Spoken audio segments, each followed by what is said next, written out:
You're listening to Civic Media. You can tune into any of our live shows on any radio station across the state with the Civic Media app. Find us in your phone's app store and listen anytime, anywhere.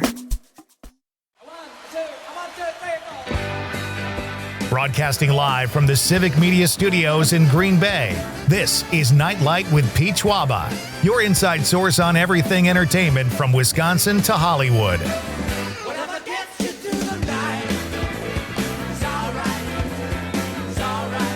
And now, a guy who writes checks his mouth can't cash, Pete Schwaba.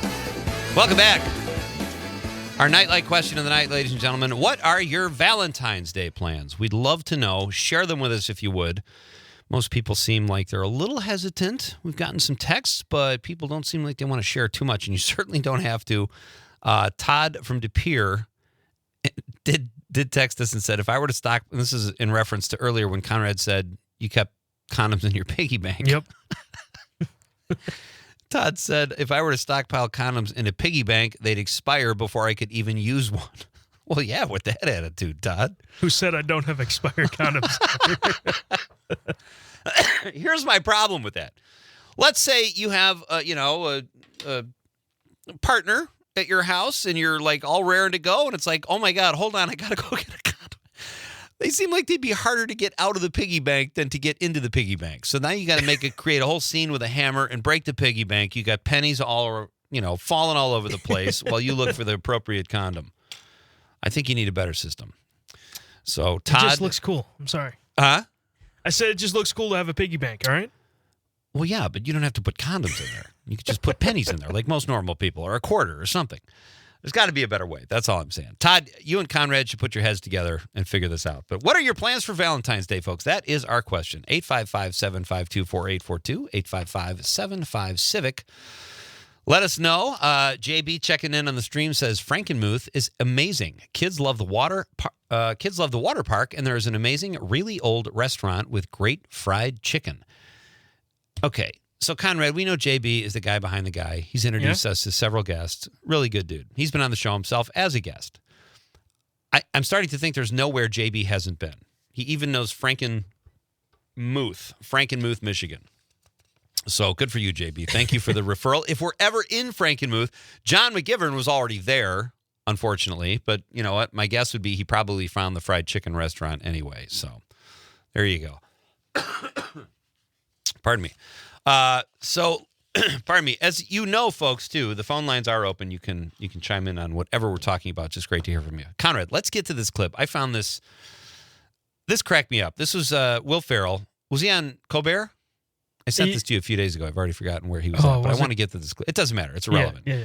But it's him talking about what he used to do in college, and this reminded me of guys I knew in college, and I just lost it when I heard this. It's such a great story from Will Ferrell. In college, I would dress up like a janitor and interrupt my buddy's lecture class with like a bucket and a mop. Once again, a lit cigarette. I just roll in, and the teacher would say, "Can I help you?" I go, "No one threw up in here."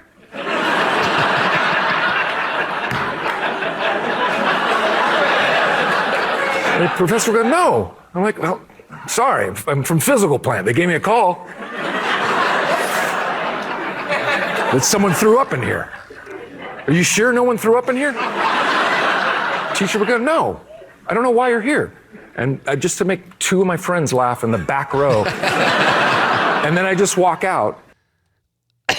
Pardon me. That reminded me of a buddy of mine. I was in a philosophy class once, and he kept walking by.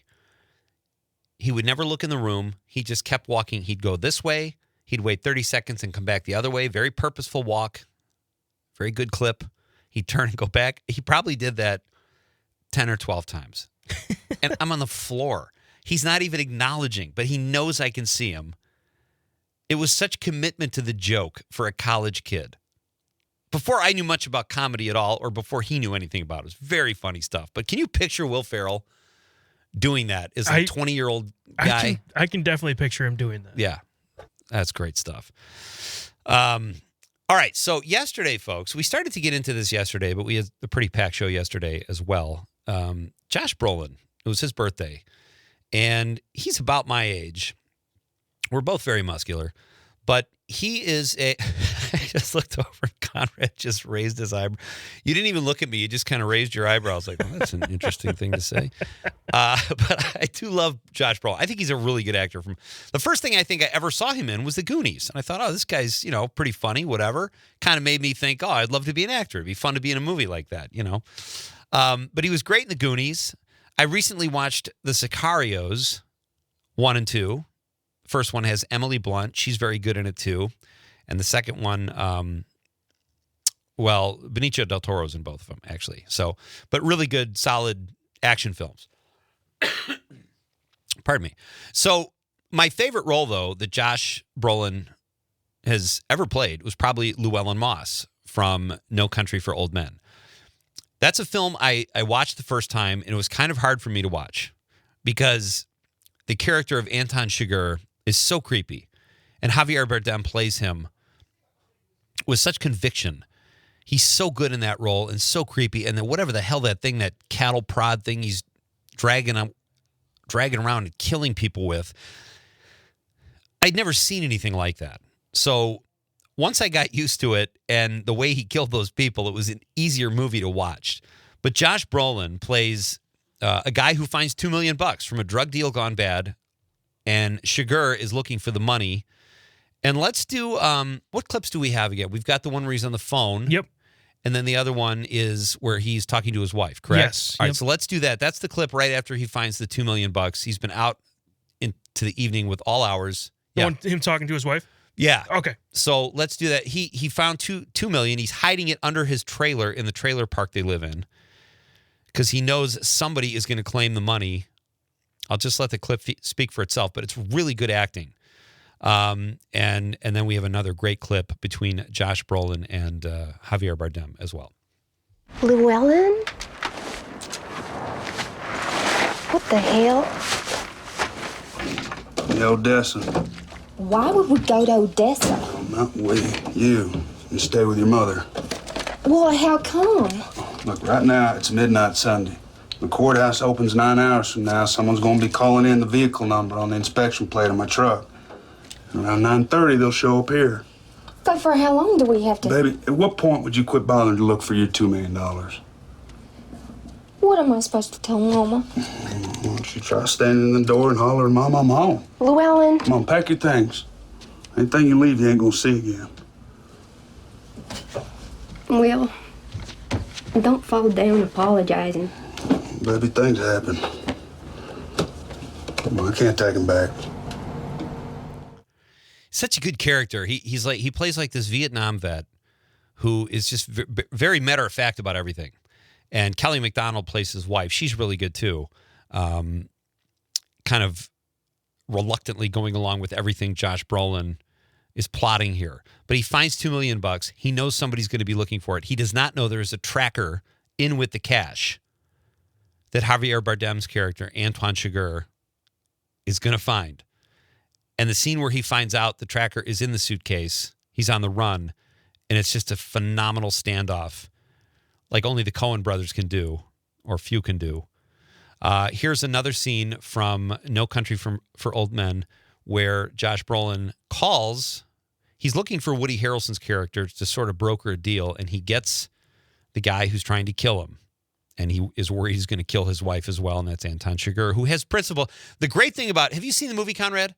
I have not. Okay, the great thing about Chigurh is he's like principled. He's evil, but he does not go back on his word. And here's a scene. It's over the phone. Anton Chigurh has just blown away Woody Harrelson, and now he and Josh Brolin have a scene together.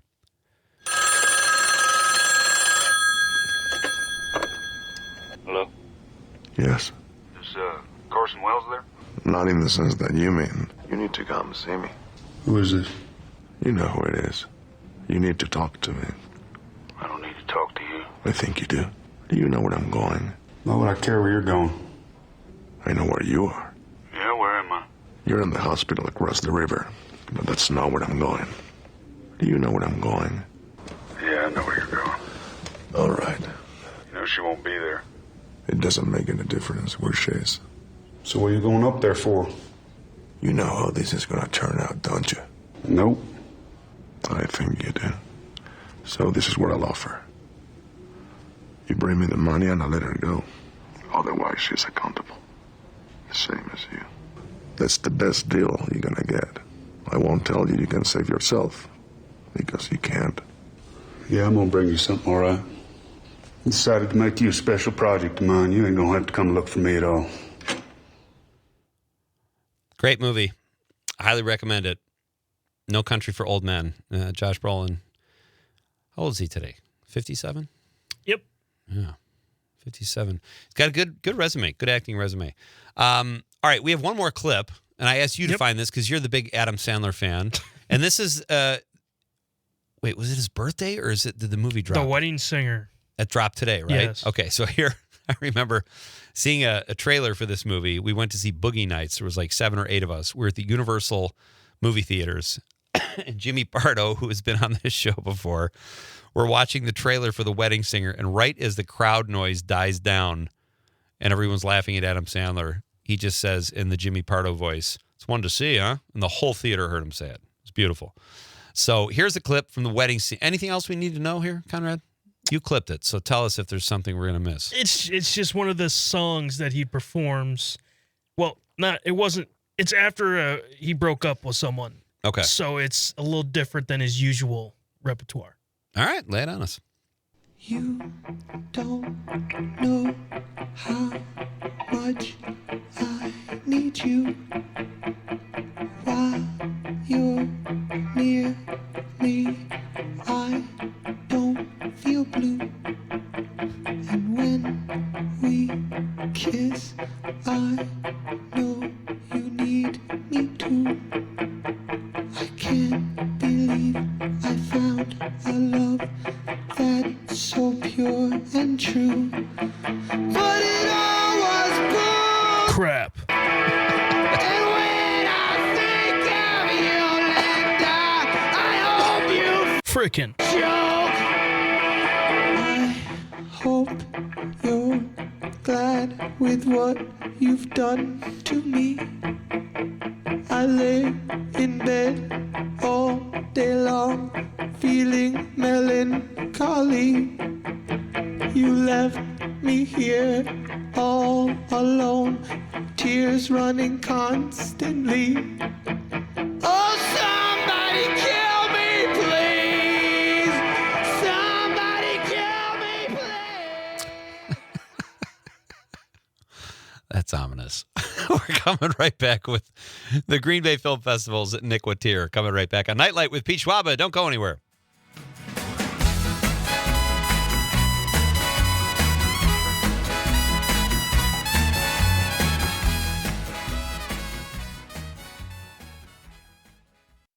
You're listening to Civic Media. Stay up to date on the latest news and information for your local community and Wisconsin by signing up for our free email newsletter. Visit civicmedia.us/email to get started. Every time I think of you, I feel a shot right through the bow of blue. It's no problem of mine, but it's a problem I find. Living a life right. that I can't. Welcome back. What are your plans for Valentine's Day, folks? That is our question of the night. Let us know, and we will read your text on the radio. Joining me now in the studio, if you're watching on the stream, you can see this gentleman sitting next to me. His name is Nic Wautier, and he is with the Green Bay Film. What is your exact title at the Green Bay Film? Program director, right? I'm the treasurer. Oh, treasurer. Okay. Yeah, I'm the treasurer of the festival. But we all kind of do double roles. So I remember that. Working the door, and I'm helping with, sponsorship opportunities, our fiscal receivership program. So there's a little bit of marketing, a little bit of sales, a little bit of everything. That's fantastic. And you've been there for a while because you've been on the show 3 or 4 times over the last 14 months or so. Yeah, and it's just like we're constantly changing the way that we work, and trying to keep things fresh and exciting. Yeah. Like this year, we really want to make sure that people are understanding the value of the community experience. I think that we're seeing a lot of people that like to watch the streaming services, the Netflixes of the world, and they're great. There is something nice about the comfort of your own home and the pause button. Like, don't get me wrong, that is awesome. But there's also something about watching a comedy with, 100 other like-minded folks and hearing that community laughter, or when we're playing our documentary series, like to be able to have the conversations afterward. And that's why it's like important to me to make sure that we bring the artists in to have that conversation about the work that they just did. That's the whole festival experience too, right? I mean, is those live appearances, live audiences. I agree with you. I think, it's true. It is nice to watch movies in the comfort of your own home. But I find myself, I don't know if you do this either, Nick, but like I'll think of stuff to do. I'll pause. I'll go, oh, yeah, now I can relax. I did that. Oh, wait a minute. I should put my stuff in the dryer before I come back. Like, you don't do that at a movie theater, right? Nope. Like, I won't even go to the bathroom for 2 hours if I'm into the film and I'm putting myself through hell. Exactly. If I'm in the theater. So you've got a couple big events coming up. We'll talk about those in a few minutes here. But give us a little bit of background, if you would, about the Green Bay Film Festival. Yeah, so we're kicking off our 15th season this year. Good for you guys. Wow. Right. And like I said, we've been through a bunch of iterations. We have a great relationship with Oneida Nation, and we used to do our festival at their hotel. They have a nice conference center out in Oneida. Yeah. And we've grown through the years. We went over to St. Norbert College for a while. Now we're at the Tarleton Theater, downtown Green Bay, which is a phenomenal host to give us that cozy community feeling. Yeah. Like when we were at St. Norbert College, again, phenomenal screens. We had 3 or 4 theaters going at the same time. But what kind of ended up happening was our audience got dispersed around the city of De Pere, or village of whatever it's classified as, right? There was the Birder Hall down the street, and there was the Fort Howard Theater, and there was 2 screens in the Webb and the Walter, and it was fantastic. We could play a lot of stuff, but you could get lost even among the friends that you came with. Well, I need to see something here at this time and here at that time. Right. So to try and really enhance that community element, and to, like, one of the pieces of feedback we got was you couldn't see everything because there were 4 screens running at the same time. Right. So we've kind of narrowed that down now and made it our screeners, our selection committee has kind of picked the cream of the crop. We've picked the things that we think are the most important, and we make it one screen, and we make sure that we have somebody there to tell a story, to have a talk back, to do a demonstration. We try to make it a more interactive than just looking at the screen for, 20 minutes for a short or an hour and a half for a feature. Right. Pardon me. It says on your website, the film festival curated for Green Bay. What does that mean? Can you explain that? So what we've done is we actually have, for this year, several sessions where I'm not even going to drop a number because we just added one earlier this week. So we're still programming for this year. We have 2 sessions, a March and an April, that are both Wisconsin filmmaker focused. Okay. So everything we'll be playing at those was made in or with people from the state of Wisconsin. And then we have a Packers feature that's coming. And then we start to get a little bit more into the nationwide, the worldwide selections. We have an animations package, some comedy, some sci-fi, environmental pieces. We're looking at this new event that's coming up is going to be focused on native storytelling. Okay. So either about, you guys do that often, right? Absolutely. Yeah. Well, and part of that too, we have awesome partnership, like I said, with Oneida Nation. They're helping us with some of our print services, and they're helping us find filmmakers that are connected to the area that, we want to help those local artists anyway. Yeah. And if they can help us make those connections, we're all about it. Last time you were here, or maybe it was the time before that, did you say you guys are financing films now too? Yeah. So how does that work? So the festival is a product produced by our 501c3 Film Green Bay Incorporated. Okay. And what we can do is basically offer grant programs, and we've set it up in a way where if you want to produce a film in the state of Wisconsin, and really it can be anywhere, basically our bylaws indicate that we are trying to create a hub for the enjoyment and creation of film media.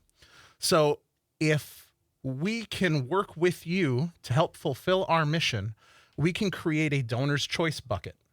And people can donate funds to us and say, hey, I want this to go to the Amphibious Film Project. That's one of them we're working on right now. Okay. And when that money comes in, we hold it in a special account. And as Amphibious starts to have bills to pay, whether that's actors or locations or anything like that, we cover those invoices for them out of these funds that we've received as donations. And you control it.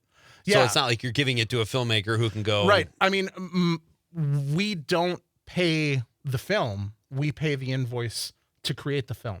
So through that, we're also building a network of editors and colorists and actors and locations, and getting like a database of what these people cost and what projects they've been part of before. So we're trying to build that network of people and help everybody find each other.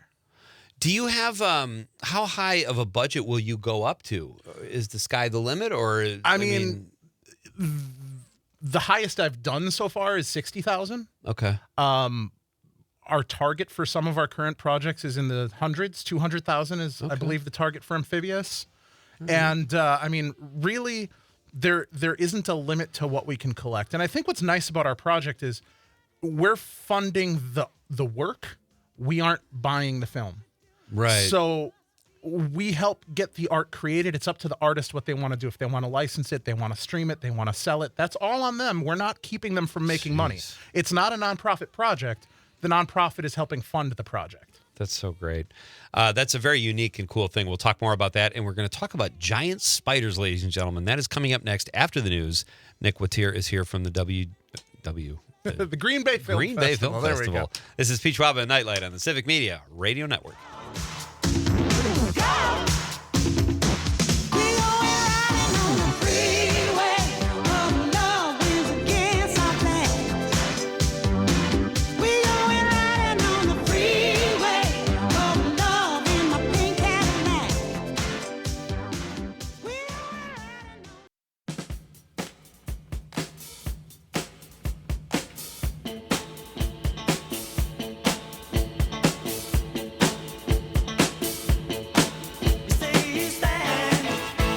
Welcome back.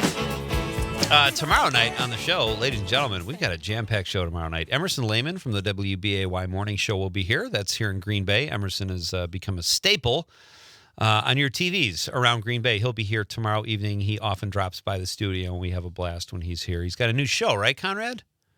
Yeah. So we'll talk about that. And then Kaylin Cole will be here. We just added Kaylin last minute. She's going to come by, do a pre-record, and we're going to air. She's an up-and-coming singer-songwriter. She's phenomenal. She's been featured here on Bar Band Friday night from time to time, thanks to Terry Barr. She's in Green Bay performing this weekend, so we'll talk about that with her tomorrow, and then we'll get her out of here and on the way to the show with enough time to get out there and entertain the fine folks of Green Bay. And then, obviously, it's a Bar Band Friday night. Terry Barr will be here, so big show tomorrow night as well. Right now, my friend Nic Wautier is in the studio talking about the Green Bay Film Festival and a really cool event coming up next month. Nic, let's jump into this before we run out of time and get sidetracked. You've got giant spiders invading the Tarleton Theater. Please explain that. I'm so excited. So back in, what was it, 1975, I believe. 50 years, yeah. It's 50 years ago, the giant spider invasion came out. And Bill Rabin, who is he's a Latvian American that moved to the States, started selling camera equipment, and then after making some money, made his own little studio up in Gleason, and just started cranking out these, what we now call B horror films. Yeah. And he's got 10, 15 projects out there. They're all great cult hits, but the giant spider invasion really took off. It was featured on Mystery Science Theater. It's been featured on Riff Tracks, and it's got this huge following. In fact, last year he sold out a theater in not Waukesha, Wyowega. Yeah. That's it. He sold out Wyowega with the film, and now we were blessed with this opportunity to show it again on the 50th anniversary of release. Bill's coming out to talk about it.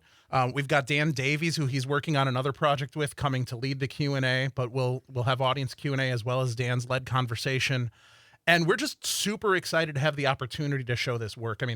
I've seen it before, but when I heard we were playing it, I'm like, okay, I need to revisit and watch it again. And man, it really holds up. Yeah.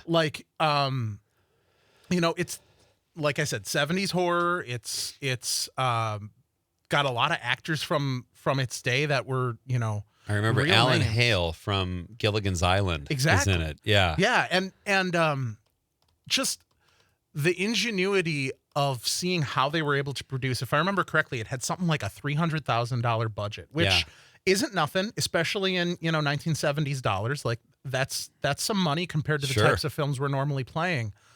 But it ended up in 1975 being like one of the top 50 grossing films, bringing in something like $30 million. Isn't that something? Wow. Right? So, and I think what I'm so excited about is we get to highlight to our local audience here that there's real work that comes out of our area. Yeah. That gets noticed and gets picked up. I mean, a lot of Bill's work is super popular overseas. He's a huge hit in like Germany. But to see here locally what he's done and again, the ingenuity working on a budget, they needed this spider that was, I don't know, 8-10 feet. In real life, it's built out of a Volkswagen Bug. Right, that's like, right. They took a Volkswagen Bug, wrapped it, put legs on it. They did a bunch of metal fab, and like they're driving it down the streets of Merrill, Wisconsin, where they shot most of the film. And like, I assume we're gonna find out on March 14th at the event when we have the Q&A. Like, I assume it was just kind of an open call for extras. Hey, anybody in town that wants to be in the movie, you're gonna get chased down the street by this spider-looking bug. And it's super cool. Yeah. But yeah, I'm super excited because Bill's gonna be there, Dan's gonna be there. We'll have the film to play. We're also featuring one of Dan's projects, The Rise of Dearmageddon, the musical. I want to ask you about that too, because Dan has been on the show and he's talked about that. But if we could still keep the focus on the giant spider. Sure. So Bill is like 88 now, right? He's going to be there. Right. He's been on the show before, and I remember him saying that what I love about his story is that I think he emigrated here, lived in Chicago, discovered northern Wisconsin, and kind of never turned back. Like, he just loved it up there. Absolutely. And he built all this. He was very innovative, too, as I recall, in terms of camera equipment Absolutely. and stuff like that. Yeah, I think he kind of is one of the pioneers that made CinemaScope a thing. Yeah, that's right. Like, okay. he got licensed to sell CinemaScope and pushed it through the mid-market, the Chicago area, and kind of got them to keep up with what started happening and influence what was happening on the coasts, right? But he's still up in northern Wisconsin. Yeah. We sent Vance from our team up there to do an interview for a print piece, and man, just the wealth of knowledge that he has about the way to get things done. Again, Right. I think that people that haven't tried to make film or video media, the thing that people understand is sometimes it's just hard to get the spark and then the motivation to go with the spark. Like, it takes an idea and then it takes the willingness to do the work to get it done. Right. That's why, like, even some people, The Room is a very popular film now for not being that great. I think it's inspirational that Tommy Wiseau put in the work to make that happen. What's he The believed Room? his story enough. Oh, The Room, man. That's got to be about 8 or 10 years old now. Okay. It was shot in L.A. By a gentleman named Tommy Wiseau. It's pretty famous for, like, I don't know, a week or two into filming, firing his entire crew and getting new people. He wrote it, he directed it, he stars in it. And again, it's like, it's not a fantastic movie, but it has this Rocky Horror following where people will go and they'll bring footballs to play catch during the movie. And there's like, one of the things he bought as a set dressing was like a frame, but he never changed the picture that came with the frame. So there's just like a picture of a random spoon, because that's what came in the frame, and it moves around the set to different rooms. So like it's a game for the audience. Find the spoon, and they fun. throw spoons in the. It's such a blast. Anything to keep the focus off the movie, apparently. Kind of. But again, it's like I can watch that movie alone and understand that, it may not be the best written thing. It might, like, it's shot really well. Okay. The story has some holes in it. Like, there's an actor that comes in, announces she has cancer, and it's never referred to again for the next 90 minutes of film. Why? I don't know. But it's a blast. And, I think that film gives me that inspiration to encourage other artists. Yeah. Because while it's not famous and popular for the reasons that Tommy wanted it to be, he has been a champ in embracing the audience he found. He goes to these screenings. Yes, he knows people are making jokes. Yes, he knows people are, just there to almost mock it, right? But he's embraced the fame he found. Okay. And there's actually books about the process of making the film, The Disaster Artist, which I think was adapted to a movie with Seth Green. Not Seth Green. Seth Roland was in The Disaster Artist, which is an adaptation of the making of The Room. It's such a tough thing because you want to celebrate it for the reasons you think it's interesting. Right. But that might not be what the filmmaker's intentions were because he probably wanted to make a really good movie. I think that's with all art, though. You Yeah. can only control it until you let the audience see it, and then it's Sure. in their hands. And it is what it is at that point. Yeah. Same things with like music. You write a song, it's about something, you release it, and everybody thinks it's about, I don't know, look at Taylor Swift. It's about this boyfriend. Well, she never confirmed or denied, but that's what everybody thinks it is. Or So it that's just what becomes it's about. fact because that's what people think. Yeah, Exactly. I was just looking at the Giant Spider Invasion credit list on IMDb Pro, and this Paul Benson came up, and I was like, God, that name looks familiar. He was in a movie I did years ago here called The Godfather. Oh my God! Yeah, I'm like, oh, he was the farmer in that, and I just totally slipped my mind. Well, and that's the thing. It's a small world when you get to people that have actually done the work and put things out. Like I said, a lot of people might have an idea, but to have the wherewithal to go through and do the work. Yeah. Like, you don't realize that, generally speaking, a script is 1 page per minute of final work. And, if you're shooting Hollywood style, which a lot of indies aren't, you do 2 to 3 pages a day. Right. All right, so let's talk. Okay, so tell us when that is again. That's March. That's March 14th, I believe. That's the Friday. And can people get tickets? Do they go to the Those Tarleton, tickets are live on the website right Okay. now, gbfilmfestival.org. All right. We want to pack that place. We want everybody to get a chance to see this. So we're only charging $10 for the event. And it's cool that Bill will be there because he is just he's kind of iconic. He's in his late 80s now. He was great when he was on the show. Craig Knitt was here helping out with that, and he was still really sharp. Like he knows his stuff and he's talking. All right, so tell us about the rise of Dearmageddon. I've been hearing about this film since I started doing this radio show. I've had Dan on the show. They're kind of evasive when they talk about it. It's like, well, it's this musical and it's high school football. And it's like, I am so eager to see this film. So I saw it. The cut we're playing is a short. It's 15 minutes. Okay. Is it a short or is it a feature? They're making the feature now. They're making the feature. Okay, got it. That's right. The short is done, and what we'll be playing, the feature's in process. The thing about the short, it was all shot in Appleton. Okay. And just like you said, it's kind of high school football. It's kind of deer hunting. Most of the movie takes place in a bar where, different people are having their conversations. And then all of a sudden it turns into a musical. There's really nothing quite like it. And Craig actually has, I wish I could remember it now because, put a microphone in front of me, I go blank. But Craig Knitt has some of the best lines in that movie. Singing lines? No, they were speaking at that point. Okay. But yeah, there's nothing quite like that experience in Dearmageddon, which I'm excited to see again in front of an audience. So that's going to open the event. That's a Friday of your event, and then the Giant Spider Invasion will play after that, and then you'll have a Q&A led by Dan Davies, who is the director behind Dearmageddon. Okay, yeah, got it. And from what I understand, I don't know a whole lot of details, but I know Dan and Bill are working together on more projects. Okay. That's fantastic. So hopefully I can get more information out of them there because I can't wait to see what they come up with next. This is such a great system you guys have too, because I know you serve food, right? Mm-hmm. Yeah. So people can go in, get some food, chill out. Can they eat during the film, or is that a separate? All right. Yeah, that's so I do great, recommend if you would like to eat during the film, come a little bit early because everything is made to order.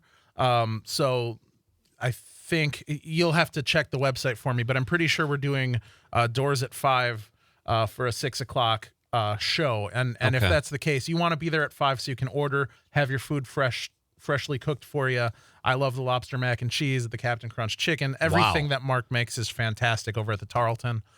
I would think you'd have venison in honor of the Dearmageddon. Tarleton actually surprises us with a themed menu for pretty much every event. We've done Valentine's Day events. Wait, is his name Tarleton or Yes. Tarl? Oh, his full name is Tarleton? It's Tarleton. He's been on the show before, and I loved having him on the show. Yeah, I didn't know it was... Okay, I thought it was Tarl. I just want to make sure I was not... Tarleton is his legal name, but he goes by Tarl. Okay, that works. So I didn't offend him, is what I'm hearing. No, not at all. What are you telling me, Conrad? 2 minutes. To wardrobe change? Yes. Okay. All right. So what a fun night. So folks, get your tickets. It's the Rise of Dearmageddon. And this is, I'm only explaining it how Dan has explained it to me. He's a high school football glory days guy. Yes. It sounds like there's a little dose of maybe Escanaba in the Moonlight with the deer hunting or something. I can see that. Yep. And Dan is the star of it, as I understand it. And then you got the giant spider invasion. Dan will host the Q&A. Yeah. Who hosts the Q&A for Dan? Are you going to hold Dan's feet to the fire? I probably should. You should. I mean, that is my role Don't if hold we're going to back. do a Q&A with him. So I'll I didn't know if he wanted one because he's prepping to work with Bill. Yeah. So if he has Might the have his hands time and full. if he's willing, I will definitely lead that conversation. Okay. Fair enough.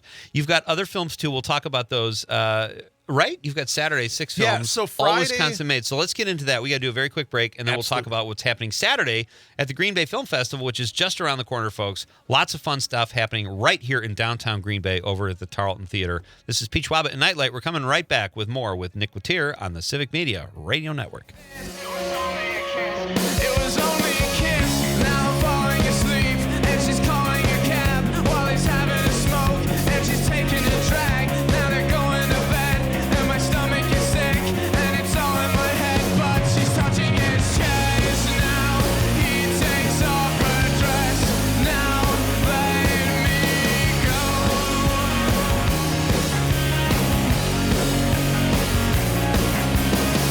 'Cause I just can't look.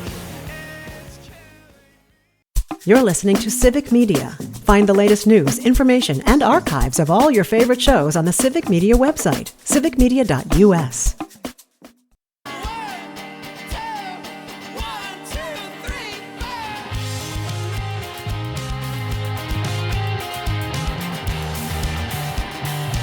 All right, we're hanging out here with Nic Wautier from the Green Bay Film Festival, talking independent film and a really fun event coming up next month down at the Tarleton Theater down here in downtown Green Bay.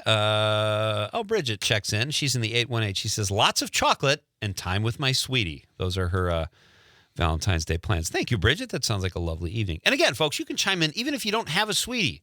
How are you going to spend the day? Make it a you day. You got plans, Nick? I'm actually Valentine's? going to visit our friends at the Door County Film Festival tomorrow. Oh. They started tonight. Yeah, right. And tomorrow they're having a nice big networking event. I believe it's 4 to 6.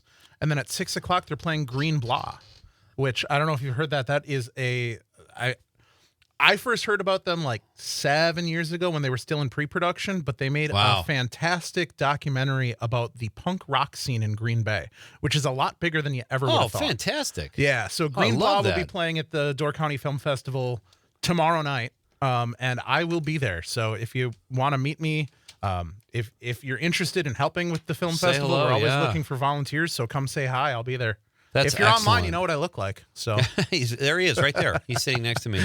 That'll be really fun. Yeah, Kurt has been on the show, and Chris Opper, they were on the show a couple weeks ago. That sounds like a really fun. yeah, well, and Kurt actually is one of the filmmakers who's doing that amphibious project I Right. mentioned. So he's working on that project, and we're helping raise funds. So he was like, "Hey, can you come say a couple words about amphibious?" And so I don't know if I'll be on stage or if I'm just recording something for him, but yeah, Kurt's a great friend. Hardworking guy. Great guy. Absolutely. You know, he was in a movie I made 20 years ago. He was an extra. Really? And the last time he was in here, he brought a picture of the two of us on the set. It was The Godfather of Green Bay. Jeez. And he was like 18 years old. I was going to say, how was he in a film 20 years ago? Isn't he And it like was 18? in a bar, too. He probably shouldn't even have been there, but he's worked hard ever since. I tip my hat to Kurt, and he's a great guy, too. Yeah, he So is. I hope they have a great turnout there. All right, so what else was I going to... Oh, Saturday. Saturday after the giant spider invasion on Friday, you'll clean all the spiders out of the theater. You'll have people in, and what's happening on Saturday? Well, we've got 6 films from Wisconsin filmmakers on Saturday. Okay. So this will be a separate ticketed event. Again, for the year, we're doing $10 tickets. So very affordable to come see. Bring a friend. That's great. We want people to experience this. But yeah, like, and Kurt, I'm hoping, is going to be there again for Saturday because we're showing one of his projects from the furnace, which was they called it the Dollar Baby Project. The Stephen King. Yeah, the thing. Stephen King had released the rights to all of his short stories for $1. You had to apply and be accepted, and they were. But I saw that in its debut down in Oshkosh last year, and just a fantastic piece. kind of talks human trafficking. There's kind of a theme with Kurt's projects generally is that they usually have a good story, have a good, how do I say it? Not just a story, but like a story to tell, a lesson to learn. Okay. And From the Furnace is no exception. Talks about family life, talks about the struggles of trying to find your own way, being in bad relationships. It's a really touching piece. And again, I mean, how do you go wrong with Stephen King as a writer? Stephen King's material. And right. I heard they knocked it out of the park, which is even more impressive because you had to buy it for $1. I heard Kurt pocketed 75 cents of that for himself and shot the whole thing for $0.25. So that really blew me away. I don't know what their actual budget was, but what I saw, that was made on a lot more than $0.25. Yeah, that was it's extraordinarily well made. It's a great community here. I've learned since I've been doing this show, really, I didn't know there was such a strong independent film community in Northeast Wisconsin. You've got the Door County Film Festival, Waiwega, Green Bay. Do you guys all work together? Do you try to differentiate yourselves in some way? So we have not necessarily partnerships, but relationships with all these festivals. Okay. And like Craig, who's you mentioned earlier, Craig Knitt, he ran the Wildwood Film Festival out of Appleton. Oh, right. And like his focus was all very much Wisconsin made, about Wisconsin, be a little kooky, be a little crazy, but be about Wisconsin. Okay. Right. And he kind of had that focus.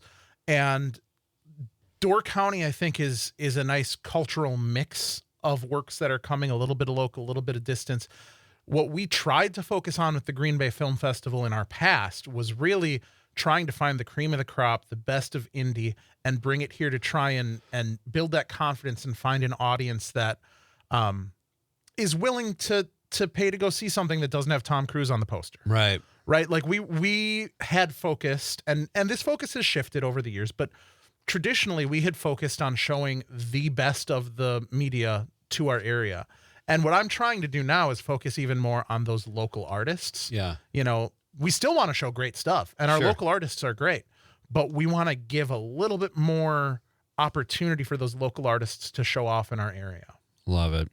Well, keep up the great work, Nick, and keep us posted here. I love hearing about what you guys are doing. It's such a unique festival, and I think you guys are doing great stuff. So keep it up and keep us posted. Thanks, Pete. I appreciate you and your show. You're Anytime, fantastic. buddy. It's great to have you. And you have no excuse not to be here because you're right down the street. Like you Right. probably didn't even have to park your car, which is always nice, especially with the Green Bay parking.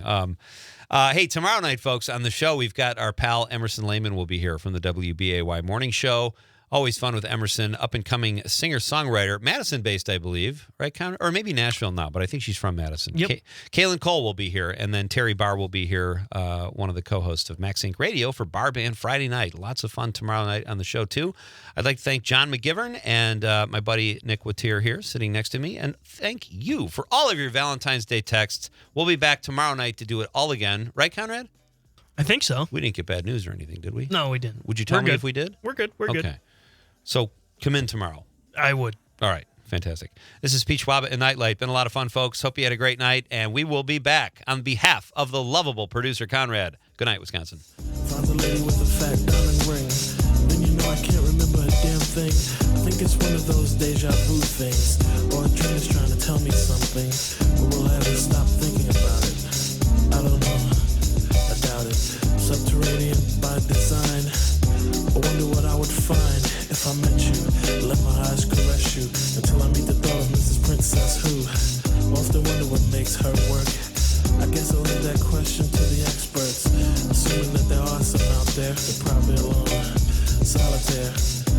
I can remember when I caught up with a pastime intimate friend. The national news cycle never stops, but it can be hard to find news about your local community. Civic Media is dedicated to providing quality local and state news coverage across Wisconsin. With the Civic Media app, you can get notifications about local stories that matter to you and your community. Find the free Civic Media app in your phone's app store and choose notifications from the menu to tell us what kind of news you want to hear about.